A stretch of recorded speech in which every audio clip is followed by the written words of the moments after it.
केकड़ी के पास उगाई ग्राम में स्थित है एक खूबसूरत फार्म हाउस जो 5.5 बीघा में फैला हुआ है और प्रकृति का एक जीवंत उदाहरण है। यहाँ आपको मिलेंगे 100 से ज्यादा फलदार पेड़, 50 तरह के औषधीय पौधे और ढेरों सजावटी पौधों से एक सुंदर हरा भरा बाग। तितलियों की उड़ान, रंग बिरंगे पक्षियों की चहचहाट और मधुमक्खियों की गूंज सब मिलकर इस जगह को एक जीवित जंगल जैसा अनुभव देते हैं। ये फार्म हाउस पूरी तरह से ऑर्गेनिक खेती पर आधारित है, जहां शुद्ध देशी गायों का पालन भी किया जा रहा है। बिजली, पानी जैसी सभी सुविधाएं मौजूद है और मकान भी हवादार प्राकृतिक रोशनी से भरपूर बनाया गया है। अगर आप प्रकृति से प्रेम करते हैं और शहर की भागदौड़ से दूर एक शांत, स्वच्छ और हरे भरे जीवन की तलाश में है तो ये फार्म हाउस आपके लिए एक आदर्श विकल्प है। ये प्रॉपर्टी अब बिक्री के लिए उपलब्ध है। संपर्क करें, हमारे नंबर है 9829400125। क्षेत्र के बिशुलपुर बांध लबालब होने के साथ ही जल संसाधन विभाग के उच्च अधिकारियों ने तकनीकी जांच के बाद बड़ा फैसला लेते हुए गुरुवार शाम को लगभग 4:55 पर एक गेट खोलकर पानी की निकासी शुरू कर दी है। देवली विधायक राजेंद्र गुर्जर ने डैम के कंट्रोल रूम में विधिवत पूजा अर्चना के बाद डैम का एक गेट खोलकर पानी की निकासी शुरू की है। ये दृश्य देखने के लिए काफ़ी संख्या में लोग बिशुलपुर डैम क्षेत्र पर एकत्रित हो गए। गौरतलब है कि प्रदेश की राजधानी जयपुर, अजमेर, टोंक, ब्यावर सहित बड़े नगरों की प्यास बुझाने वाले बिशुलपुर बांध पर कई जिलों की नज़र टिकी हुई थी। अपराह्न बाद करीब 4 बजे बांध का जलस्तर second last position RL 315.49 metre पहुंच गया। उधर गेट खोले जाने की सतर्कता को लेकर सुबह से ही डैम से चेतावनी साइलेंट बजा दिए गए थे। हर मिनट में बज रही चेतावनी के सायरन के माध्यम से डाउन स्ट्रीम लोगों को नदी से दूर जाने के लिए आगाह किया गया था। उल्लेखनीय है कि बांध के निर्माण से लेकर अब तक 7 बार बांध के गेट खोले गए हैं। बांध के गेट शुरुआत में 6 बार अगस्त में एवं पिछले साल 2024 में सितंबर में खोले गए थे। ये पहली बार मौका है कि बांध के गेट जुलाई महीने में ही खोल दिए गए। गेट खोलने के लिए स्काडा सिस्टम का इस्तेमाल किया गया। राजसमंद, चित्तौड़गढ़, भीलवाड़ा, शाहपुरा और केकड़ी क्षेत्र में तेज बरसात के बाद गंभीरी, जेतपुरा और गोवटा बांधों में पानी की निकासी जारी है। वहीं त्रिवेणी नदी के साथ ही डाई नदी से भी बांध में पानी पहुंच रहा है। देवली विधायक राजेंद्र गुर्जर ने जैसे ही बटन दबाकर बिशुलपुर बांध के गेट से अधिशेष पानी की निकासी की शुरुआत की। इस दौरान लोग झूम उठे। लबालब भरे बिशुलपुर बांध के गेट से पानी निकल पड़ा। पानी निकलने का यह दृश्य काफ़ी विशाल दिखाई दिया। वहीं गेट से मुक्त हुई जलराशि सरपट बनास नदी की ओर दौड़ पड़ी। पानी की बौछार काफ़ी ऊंचाई तक जा रही थी। नज़ारे को कैद करने के लिए डैम पर बड़ी संख्या में लोग मौजूद रहे। इस दौरान विभिन्न विभागों के अधिकारी व कर्मचारी भी मौजूद थे। उधर व्यवस्था बनाए रखने के लिए पुलिसकर्मी भी तैनात दिखे। बिशुलपुर बांध परियोजना के अधिकारियों के अनुसार गेट संख्या 10 को 1 मीटर खोलकर 6010 क्यूसेक पानी की निकासी की जा रही है। बिशुलपुर बांध की भराव क्षमता 315.50 मीटर को रखते हुए अधिशेष पानी को निकालने का काम शुरू कर दिया गया है। इस समय त्रिवेणी का गेज करीब 2.40 मीटर चल रहा है। बांध में जितने पानी की आवक हो रही है उसी अनुसार पानी को बाहर निकाला जा रहा है। पानी की आवक बंद होने के बाद बांध के गेट भी बंद कर दिए जाएंगे। एक्सपर्ट के अनुसार डैम से छोड़ा गया पानी कई राज्यों से होता हुआ बंगाल की खाड़ी तक पहुंचेगा।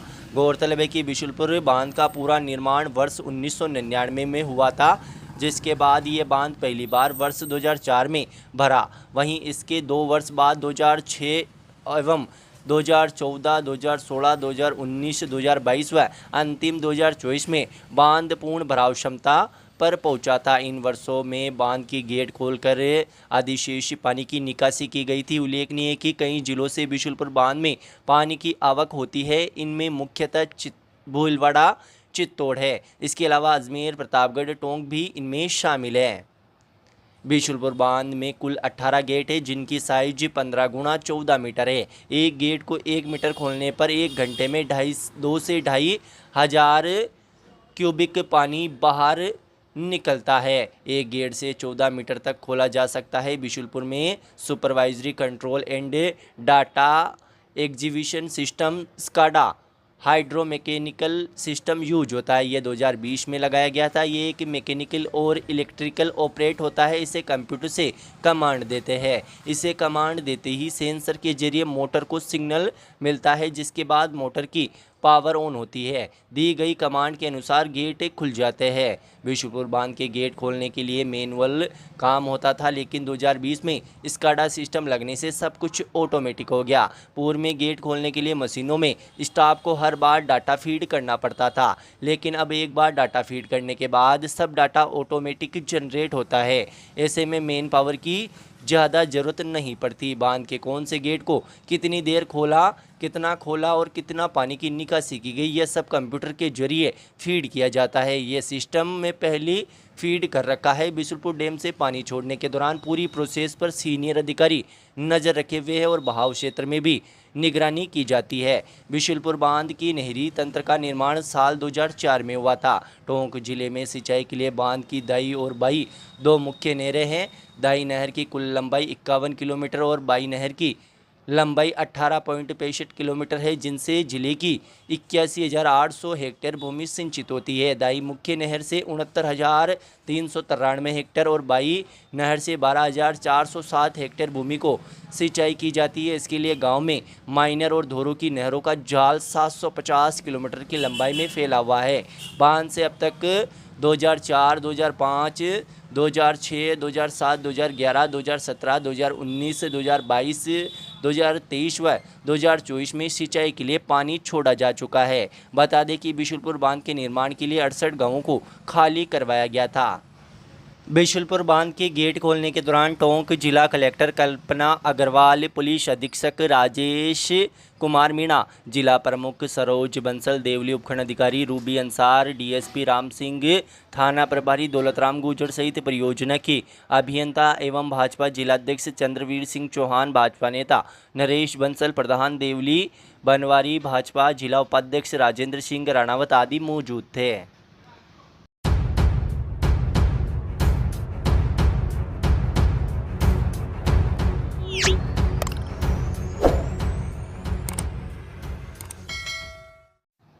लूट की झूठी सूचना देकर पूरे पुलिस महकमे को परेशान करने के मामले में केकड़ी सदर पुलिस ने एक युवक को शांति भंग के आरोप में गिरफ्तार किया है। युवक ने बैंक से निकलवाकर लाए लाखों रुपए लूट लिए जाने की मनगढ़ंत कहानी गढ़ी थी, लेकिन पुलिस की सतर्कता और गहन जांच में उसकी पूरी साजिश की पोल खुल गई। मामला तब सामने आया जब धनराज प्रजापत उम्र 21 वर्ष पुत्र घीशालाल प्रजापत निवासी मेवदा खुर्द ने सदर थाना पुलिस को सूचना दी कि वह गुरुवार को जूनिया गेट पर स्थित भारतीय स्टेट बैंक से 4,16,000 रुपये निकलवाकर अपनी बाइक से गांव लौट रहा था। सरसड़ी से रामपाड़ी के बीच बाइक पर सवार 3 अज्ञात बदमाशों ने उसे रोका और उसके साथ मारपीट की तथा पिस्तौल दिखाकर उसकी जेब में रखे सारे रुपए लूट लिए।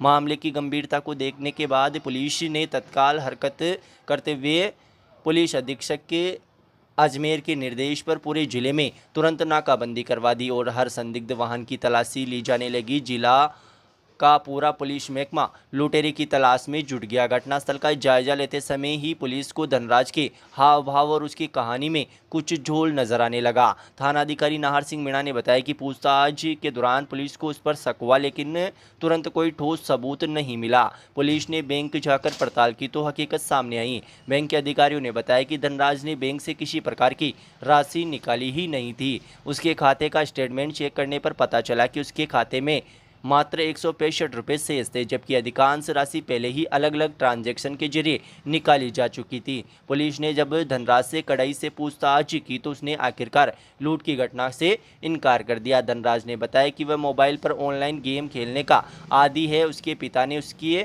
खेती से हुई आय के लाखों रुपए बैंक में जमा कराने के लिए दिए थे, लेकिन वह घर में सबसे ज़्यादा पढ़ा लिखा था। गांव में मकान का निर्माण कार्य चलने के कारण पिछले कुछ दिनों से उसके पिता उससे बैंक से पैसे लाने को कह रहे थे, लेकिन धनराज रोज नए बहाने बना रहा था। आज जब पिता ने केकड़ी जाकर रुपए लाने का दबाव बनाया तो उसने पुलिस और परिवार को गुमराह करने के लिए लूट की ये झूठी कहानी रच डाली।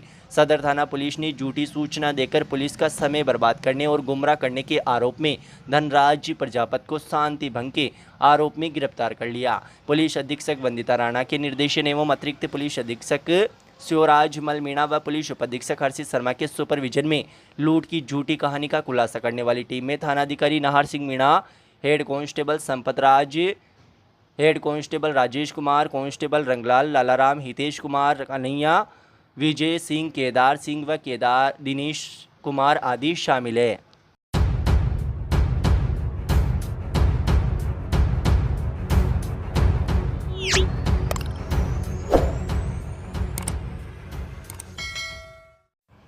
भिणाई थाना क्षेत्र के ग्राम पंचायत कनैकला के ग्राम काला का निमेड़ा गांव में गुरुवार को एक नर खोपड़ी का कंकाल मिलने से सनसनी फैल गई। मौके से धड़ गायब मिला। सूचना पर पहुंची भिणाई थाना पुलिस ने नर खोपड़ी के कंकाल को कब्जे में लेकर एफएसएल व शिनाख्ती को लेकर डीएनए जांच के लिए जयपुर भेज दिया है। मामले में बारीकी से जाँच शुरू कर दी है। थानाधिकारी ओम प्रकाश कासनिया ने बताया कि भिणाई थाना क्षेत्र की ग्राम पंचायत कनाईकला के ग्राम काला का निमेड़ा गांव में स्थित जंगल में एक नर कंकाल मिलने की सूचना पर मई जाप्ता मौके पर पहुंचे तो मौके पर नर कंकाल की खोपड़ी मिली तथा धड़ गायब था। खोपड़ी को कब्जे में लेकर उसकी शिनाख्ती के प्रयास किए गए। खोपड़ी के पास ही वस्त्र भी मिले जिनको भी पुलिस ने अपने कब्जे में ले लिया है। थानाधिकारी ने बताया कि गाँव से एक 30 वर्षीय युवक पिछले 2 माह से लापता होने की जानकारी मिली, जिस पर लापता युवक की मां का ब्लड सैंपल डीएनए जांच हेतु लिया गया है। थानाधिकारी ने बताया कि बरामद खोपड़ी व ब्लड सैंपल एफएसएल व डीएनए जांच हेतु जयपुर भेजा गया है। मामले में जांच शुरू कर दी गई है। एफएसएल एवं डीएनए जांच रिपोर्ट आने के बाद मृतक की शिनाख्त हो सकेगी। पुलिस अन्य अंगों की तलाश व जाँच में जुटी हुई है।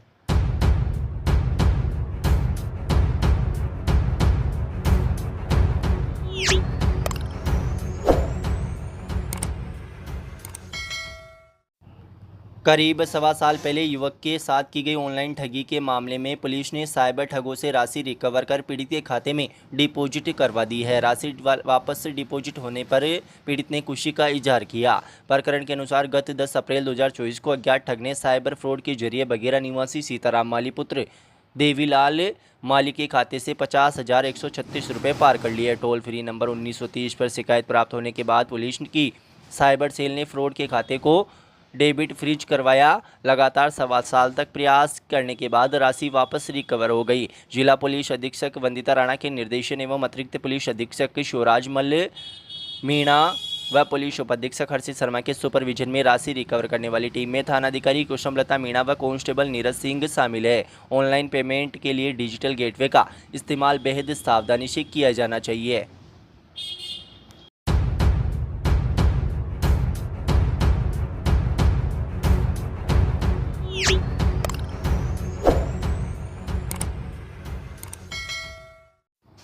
पीएम श्री राजकीय उच्च माध्यमिक विद्यालय केकड़ी में गुरुवार को थल सेना स्कंद एनसीसी कैडेट्स की भर्ती की गई। प्रधानाचार्य रितु पाराशर ने बताया कि 11 राजस्थान बटालियन एनसीसी अजमेर के कर्नल अजय दादिच के निर्देशन में गुरुवार को अजमेर से आए RACMH लालाराम चौधरी व स्थानीय विद्यालय के एनसीसी ऑफिसर हरिराम दरोगा ने नए कैडेट्स की भर्ती की, जिसमें शारीरिक व मानसिक परीक्षा लेकर चयन किया गया। चयनित कैडेट्स को 2 वर्ष का प्रशिक्षण प्राप्त करने पर NCCA प्रमाण पत्र प्राप्त होगा, जिससे वह राज्य सेवाओं में और अर्धसैनिक बलों में बोनस अंक प्राप्त होगा। कक्षा 8 और 9 के लगभग 100 छात्र छात्राओं में से 60 कैडेट्स का चयन किया गया।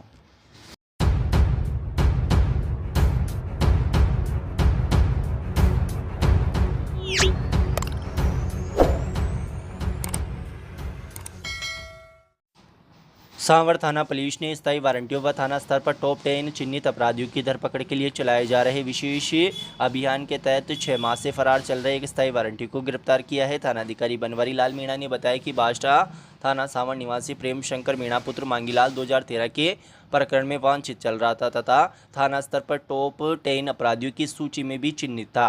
वह गिरफ्तारी से बचने के लिए पिछले 6 माह से लगातार जगह बदल बदल कर फरारी काट रहा था। सावर पुलिस की टीम ने अथक प्रयास करते हुए तथा मुखबिर तंत्र की सहायता लेते हुए प्रेम शंकर मीणा की लोकेशन का पता लगाया और उसे दबोच लिया। पुलिस अधीक्षक वंदिता राणा के निर्देशन एवं अतिरिक्त पुलिस अधीक्षक केकड़ी शिवराजमल मीणा व पुलिस उपाधीक्षक हर्षित शर्मा के निकटतम सुपरविजन में की गई इस कार्रवाई में थानाधिकारी बनवारी लाल मीणा के अलावा कांस्टेबल छोटूराम व प्रदीप ने महत्वपूर्ण भूमिका निभाई।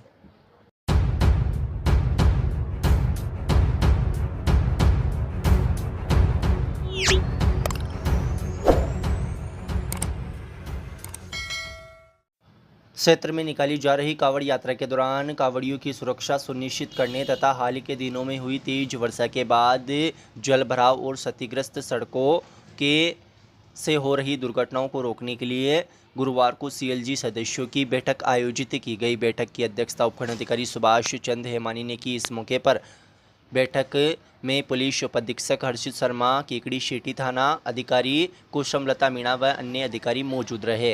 बैठक के दौरान कांवड़ यात्राओं के संभावित मार्गों विशेषकर जलभराव प्रभावित क्षेत्रों को चिन्हित कर समय रहते मरम्मत कार्य करने के लिए निर्देश दिए गए। उपखंड अधिकारी सुभाष चंद हेमानी ने इस मौके पर जल भराव वाले स्थानों पर तत्काल जल निकासी और क्षतिग्रस्त सड़कों की मरम्मत के लिए उपस्थित अधिकारियों को निर्देश दिए। सीएलजी सदस्यों द्वारा बैठक के दौरान बारिश के बाद बने बड़े गड्ढों को तुरंत भरने तथा बारिश के चलते जल भराव की स्थिति बनी हुई है वहां पर पानी की निकासी के लिए उचित प्रबंध करने के लिए मांग की गई। बैठक में पुलिस उपाधीक्षक हर्षित शर्मा, सिटी थाना अधिकारी कुसुमलता मीणा, अजमेर विद्युत वितरण निगम के सहायक अभियंता मुकेश मीणा सहित अन्य विभागीय अधिकारी एवं सीएलजी सदस्य मौजूद थे।